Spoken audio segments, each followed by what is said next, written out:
آزادی کے نہروں کے بیچ ایک ایسا آنگن بھی تھا جہاں خاندان کے اپنے لوگ دشمن بن گئے۔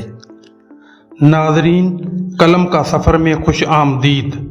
یہ صرف ایک چینل نہیں بلکہ ایک ایسا سفر ہے جہاں الفاظ زندہ ہو جاتے ہیں، کردار آپ سے بات کرتے ہیں اور کہانیاں آپ کو اپنے اندر کھینچ لیتی ہیں۔ میری مادری زبان سندھی ہے، اس لیے ممکن ہے کہ املا میں کچھ غلطیاں ہوں یا تلفظ ہمیشہ درست نہ ہو۔ مجھے امید ہے کہ آپ ان غلطیوں کو درگزر کریں گے اور کمنٹس میں محبت سے درستگی بتائیں گے۔ ناظرین، قلم کا سفر میں آج ہم آپ کو لے جا رہے ہیں خدیجہ مستور کے شاہکار ناول آنگن کی طرف، ایک ایسا آنگن جو اینٹ پتھر سے بڑھ کر ہے۔ یہ وقت، حالات اور رشتوں کی گواہی دیتا ہے۔ آپ نے ہندوستان کی تقسیم پر بہت کچھ پڑھا اور سنا ہوگا، سرحدوں کے پار بہتے خون اور جلتے ہوئے گھروں کی کہانیاں سنی ہوں گی، لیکن کیا آپ نے کبھی اس تقسیم کی کہانی ایک ایسے گھر کے آنگن سے سنی ہے جہاں ایک ہی خاندان کے افراد مختلف نظریات کی دیواروں میں بٹ گئے، جہاں خاندان کا ایک فرد کانگریس کے ساتھ تھا تو دوسرا مسلم لیگ کا حامی؟ تصور کریں، ہم 1940 کی دہائی میں ہیں، برِ صغیر کے سیاسی آسمان پر بادل گہرے ہو رہے ہیں، آزادی کی تحریک اپنے عروج پر ہے، مگر ہر گھر کے اندر بھی چھوٹی چھوٹی سرحدیں بن رہی ہیں۔ آنگن اسی کشمکش کا ایک چھوٹا سا نقشہ ہے۔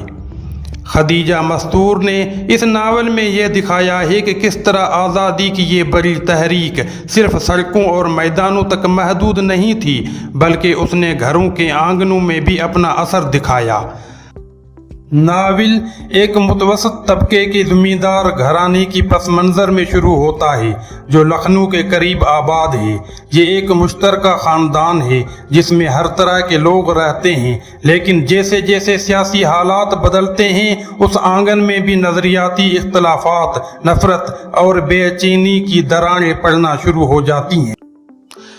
اس ناول کے کردار اس کہانی کو زندہ کرتے ہیں اور ہر کردار ایک خاص نظریے کی نمائندگی کرتا ہے۔ عالیہ، ناول کا مرکزی کردار، حساس، مشاہدہ کرنے والی اور خاموش لڑکی جو اپنے گھر میں ہونے والی تمام تبدیلیوں اور نظریاتی تصادم کو دیکھتی ہے۔ جمیل، مسلم لیگ کا سرگرم کارکن، پرجوش اور نظریاتی نوجوان جسے عالیہ پسند کرتی ہے۔ صفدر، کانگریس کا حامی جو ایک متحدہ ہندوستان کا خواہاں ہے۔ بڑے چچا اور بڑی چچی، کانگریس کے حامی جو آزادی کے لیے اپنی جائیداد تک قربان کر دیتے ہیں۔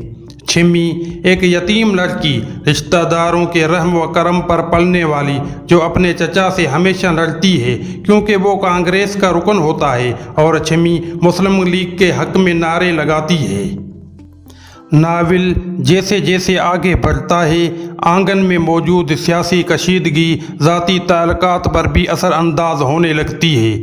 جمیل اور عالیہ کی قربت، صفدر کی تہمینہ سے محبت اور روزمرہ باتوں میں کانگریس اور مسلم لیگ کا ٹکراؤ شدت اختیار کر لیتا ہے۔ ناول کا سب سے بڑا المیہ یہ ہے کہ جیسے ہی آزادی کا اعلان ہوتا ہے یہ آنگن جو کبھی ایک متحدہ خاندان کا گڑھ تھا بکھر جاتا ہے۔